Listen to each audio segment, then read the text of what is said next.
அதுதான் உலகத்துக்கு சேமம் என்ற நம்பிக்கை தவறு என்று இஸ்லாம் சொல்கிறது. அதே நேரத்தில் ஒவ்வொரு மனுஷனும் அவனா விரும்பி எனக்கு ஒன்னு போதும், எனக்கு ரெண்டு போதும் அப்படின்னு அவருக்கு தனக்கு சிரமம் அது இருக்கலாம். ஒரு மனுஷனுக்கு என்ன செய்யணும், பொம்பளை பெறவளுக்கு தான் அவ வழி தெரியும். அம்மா எனக்கு முடியாதுப்பான்னு சொன்னான்னு சொன்னா அவ அதை தீர்மானிக்கலாம். அது அவள் படுற வேதனை அவளை சேர்ந்தது. ஒரு ஆம்பளைக்கு என்ன செய்யும், இது நமக்கு சாத்தியப்படாது, நமக்கு இருக்கிற நிலைக்கு கட்டுப்படி ஆகாதுன்னு அந்த மனிதன் அப்படி நினைப்பானையானால் அவன் அந்த அளவுக்கு எண்ணிக்கையை குறைத்துக் கொள்வதற்கு இஸ்லாம் குறுக்க நிக்கல. ஆனா அதுக்கு சில நிபந்தனை இருக்கிறது. என்ன நிபந்தனை? உனக்கு குழந்தை வேணான்னு நினைத்தால் குழந்தை பெற தன்மையை இழந்துடக்கூடாது. ஒரு ஆம்பளைக்கு குழந்தை பெற தன்மை இருக்குதுல்ல, ஒரு பொம்பளைக்கு குழந்தை பெற தன்மை இருக்குதுல்ல, அதை நீக்கிற விதமாக வாசக்டமின்னு ஆம்பளைக்கு ஆபரேஷன் பண்றான். இப்படி அறுத்து விட்டாண்டு வைங்க, அறுத்து விட்ட பிறகு அவனுக்கு புள்ள கொடுக்க முடியாது, அவனால குழந்தையை உற்பத்தி பண்ண முடியாது. 2 புள்ள பெத்து விட்டான், அரசாங்கம் சொன்னதை கேட்ட 2 புள்ள பெத்து விட்டாங்க. பெத்த பிறகு ஒரு சுனாமி வந்துருச்சு, சுனாமியில 2 புள்ளையும் போயிடுச்சு. 2 புள்ள பெத்தான், 2 புள்ளை எதில் போயிடுச்சு, ஒரு சுனாமியோ புயலோ மழையோ ஏதோ ஒண்ணுல ஒரு காலராவோ பேதியோ போயிடுச்சு. இப்ப இவனுக்கு புள்ள வேணும், இப்ப 2 இருந்துச்சு போயிடுச்சு. என்ன செய்வாங்க, யார் திருப்பி கொடுப்பாங்க? இஸ்லாம் என்ன சொல்லுது, உன்னுடைய தன்மையை இழந்துடக்கூடாது. அது அரசாங்கம் அப்படி செஞ்சா அயோக்கியத்தனம் செய்தது. ஒரு மனிதன் புள்ளை பெற சக்தியை நீக்கிறதுக்கு என்ன அரசாங்கத்துக்கு ரைட் இருக்கிறது? அந்த புள்ளை இழந்தவனுக்கு புள்ளை எந்த அரசாங்கமும் கொடுக்குமா? ஒரு பொம்பளைக்கு புள்ளை பெற சக்தி இருக்கு, அதை எடுத்துட முடியுமா? என்ன செஞ்சுக்கலாம், ஒரு காப்பர்த்தி வச்சுக்கிட்டு போ, அல்லது லூப் வைத்து கொண்டு போ, அல்லது காண்டம் பயன்படுத்திட்டு போ. ஆம்பளையா இருந்தா அதெல்லாம் நினைச்சா பெத்துக்கலாம். தற்காலிகமான ஏற்பாடு இருக்குல்ல, அதை செஞ்சு புள்ளவெல்லாம் பாத்துக்கலாம், தேவைன்னா பெத்துக்கிறணும். ஆண்மைங்கிறது பெரிய பாக்கியம்ங்க, பெண்மைங்கிறது பெரிய பாக்கியம். இந்த 2 பாக்கியத்தையும் இழந்து போற வகையில் என்ன செய்யறாங்கன்னா அரசாங்கத்தில் இது பண்ணி உங்களுக்கு கேடே தராதுங்கிறாங்க. நீங்க வேண்டா வாசக்டமி பண்ணவனை போய் பாருங்க, பண்ணாதவனையும் பாருங்க, இவனை மாதிரி அவனுக்கு செயல்பட முடியாது. எவ்வளவு பொய்யா ஏமாத்துறாங்க அரசாங்கத்தை. கண்ணுக்கு முன்னாடி விசாரிங்க. அறுத்து விடுறாங்கல்ல குடும்ப கட்டுப்பாடு, அறுத்து விட்டவனுக்கும் அறுக்காதவனும் ஒரே மாதிரி செயல்பட முடியுமா? முடியாது. கண்டிப்பா அவனுடைய வீரியம், அவனுடைய ஸ்பிரிட், வேகம் எல்லாமே குறைஞ்சு போயிடும். உடம்புலாம் தளர்ந்து போயிடும், உடம்புலாம் வலிக்கும், ஒரு வேலையும் செய்ய முடியாது. அப்படி செய்யக்கூடாது. ஒரு அரசாங்கம் மனிதாபிமானத்தோட இந்த பிரச்சாரத்தை செய்யணும். என்ன செய்யலாம், காண்டம் யூஸ் பண்ணிக்கிறங்கப்பா, அதுல பாதிப்பு கிடையாது, நினைச்சா பெத்துக்க, நினைச்சா பெத்துக்கலாம், வந்துட்டு போயிடலாம். அது மாதிரி காப்பர்ட்டின்னு ஒரு பித்தளை வைப்பாங்க. காப்பர்னா பித்த செம்பு, செம்புல ஒரு டீ மாதிரி இருக்கும், டீ இங்கிலீஷ் டீ எழுத்துல மாதிரி இருக்கனால காப்பர் டீ அதுக்கு பேரு.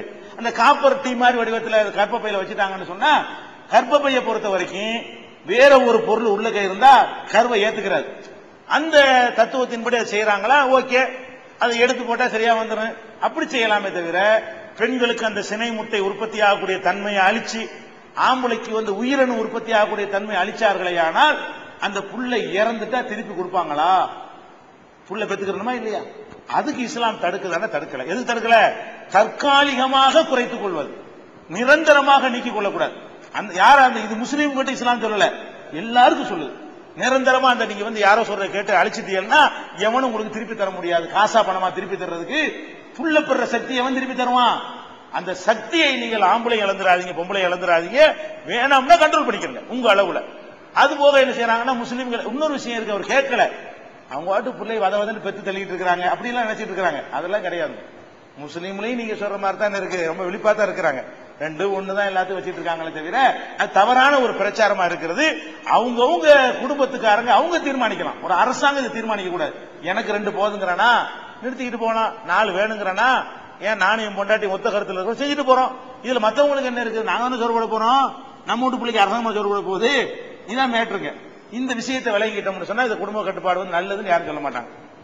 ஐயா, இப்ப எங்க இந்து மதத்துல யாராச்சும் இறந்து போயிட்டாங்கன்னா தீண்டல்னு சொல்லிட்டு 16ஆம் நாள் 20ஆம் நாள் தேவசம் கொடுக்கறாங்க. அதே மாதிரி இஸ்லாம் மதத்துல யாரும் இறந்து போயிட்டாங்கன்னாக்க தீண்டல் இல்ல அப்படின்னு சொல்லிட்டு புனிதமான இடம் பள்ளிவாசலுக்கு முன்னாடி வச்சு ஓதிட்டு போறீங்களே, அது ஏயா? அதுக்கு எனக்கு காரணம் சொல்லுங்கயா.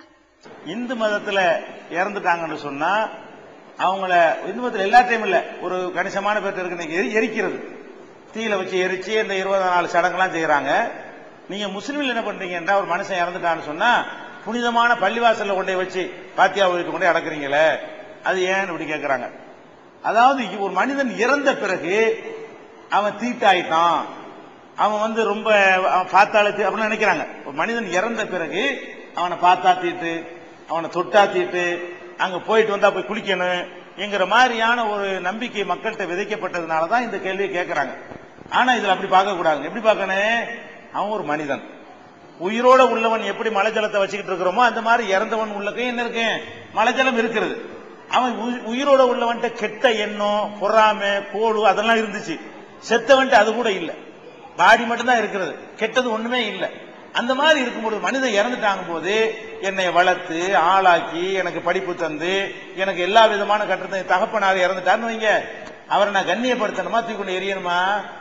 நான் எழுத்து போட்டோமா தெருவில் போட முடியுமா? அவர் கண்ணியமா தோல்ல சுமந்துக்கிட்டு போய், தோல்ல தான் நாங்க சுமக்கணும், வண்டியில் எடுத்துட்டு போக கூடாது, தோல்ல சுமக்கணும். இறந்து போனவர்களை என்ன செய்யணும், தோளிலே நாங்கள் சுமந்து கொண்டு போய் புனிதமான இடத்துல பள்ளிவாசல்ல வைத்து இறைவன்ட்ட நாங்க வேண்டுறோம், இறைவா இந்த மனுஷன் வாழும் போது ஏதாவது தப்பு செஞ்சா மன்னிச்சிரு, இவருடைய மறுமை வாழ்க்கையை சிறப்பா ஆக்கி வை, இவரை பிரிந்து இவருடைய குடும்பம் படுற கஷ்டம் இருக்குதுல்ல அந்த கஷ்டத்துக்கு நீ நிவாரணம் கொடுத்துரு. இந்த மாதிரி பிரார்த்தனை பள்ளியை தவிர வேற எங்க போய் கேட்க முடியும்? ஒரு மனிதனுக்கு நாம செய்யற பிரார்த்தனை வேற எந்த இடத்திலும் கேட்பதை விட இறைவனுக்காக கட்டப்பட்ட ஆலயத்தில் கேட்கறது இருக்குல்ல அதுதான் சிறந்தது.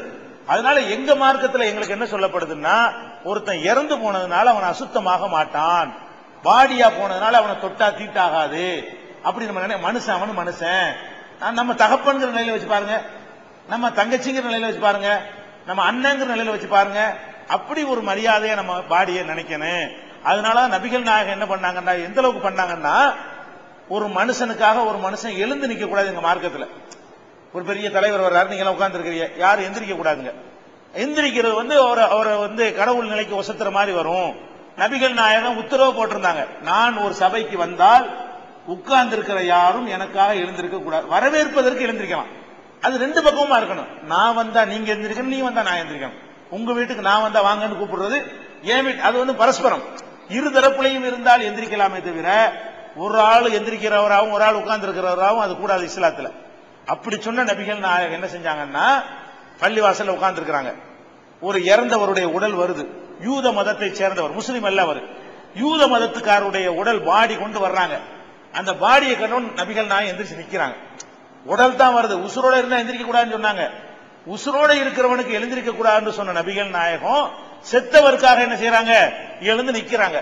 அப்ப கூட இருந்த தோழர்கள்லாம் சொல்றாங்க, அது நம்மால் இல்ல, கூட இருந்தவங்க நபிகள் நாயகம் முஸ்லீம் இல்ல, அவரு யூதரு, அதுவும் மனுஷன் தானே, உட்காரு, எந்த பிரேதத்தை கண்டாலும் எழுந்து நிக்க வேண்டும், எந்த மனிதனுடைய உடல் கொண்டு போகப்பட்டாலும் நீ எழுந்து நின்று விட்டு உன்னை கடந்து சென்ற பிறகுதான் உட்கார வேண்டும் என்று சொல்றாங்க. அப்ப இறந்தவருக்கு உயிரோட உள்ளவரை விட கூடுதல் மரியாதையும் கூடுதல் கண்ணியமும் கொடுங்க. நம்ம தான் கெட்ட எண்ணமெல்லாம் வச்சு அதெல்லாம் போயிடுச்சு. அந்த ஆள்கிட்ட, செத்து போன ஆள்கிட்ட கள்ளம், கபடம், சூது, வாது, வஞ்சகம், பிராடு, பித்தலாட்டம் எல்லாம் ஈடுபட்டு போச்சு. அவரை மதிங்க, அந்த உடலை கடவுள் படைச்ச அந்த உடல் மட்டும்தான் இருக்கிறது. இப்ப இவனா உண்டாக்கி கொண்ட கெட்டது ஒண்ணுமே இல்லை. அதனால மதிங்கன்னு சொல்ற காரணத்தினாலதான் இறந்தவர் தீட்டு இல்லை. எங்க மார்க்கத்துல இறந்தவர் தொட்டா குளிக்கணுங்கிறது கிடையாது, இறந்தவரை குளிப்பாட்டினால் குளிக்கணுங்கிறது கிடையாது. இறந்தவர் வீட்டுக்கு போனா அவனை கேவலப்படுத்துற மாதிரி அது, இறந்து போன ஒரு மனுஷனுடைய பாடியை கேவலப்படுத்துற மாதிரி இருக்கிறதுனால இதெல்லாம் கூட எங்க மதத்துல சொல்லி இருக்குது. அதனாலதான் பள்ளிவாசல் வரைக்கும் வைத்து புனித இடத்தில் வைத்து அவருக்காக நாங்க கடவுள்கிட்ட என்ன செய்யறோம், பிரார்த்தனை செய்யறோம். இந்த நிகழ்ச்சியில முடிச்சுக்கிறோமா? இந்த தமிழ்நாட்டிலேயே உங்க ஊர்ல கம்மியான கேள்வி, ஆனா கம்மியான கேள்வின்னா கேள்வி விடிய விடிய சொல்லிட்டு இருக்கீங்க, கேள்வி விடிய விடிய சொல்லலாம். நாம ஒரு 10 மணியில இருந்து 2 மணி வரை கணக்கு வச்சிருக்கிறோம்ல, இந்த நேரத்துக்குள்ளதான் கேள்வி கேட்போம். இந்த நேரத்துக்குள்ள எல்லா ஊர்கள்லயுமே 25 இருந்து 30 கேள்வி வரையும் கேட்டுருவாங்க.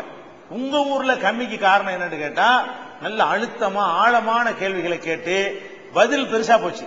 கேள்வி கேட்டு சூப்பர் கேள்விங்கிற ஒரு பாராட்ட தான் செய்யறேன். கம்மியான கேள்வியில அர்த்தம் என்னன்னு கேட்டா, அதிகமான விளக்கம் தரக்கூடிய அளவுக்கு நினைச்சிருக்கீங்க. எத்தனை கேள்விங்க மொத்தம்? 12 14 கேள்வின்னா 50. அந்த அளவுக்கு நிறைய ஒவ்வொரு கேள்வி விரிவா போயிருக்கு.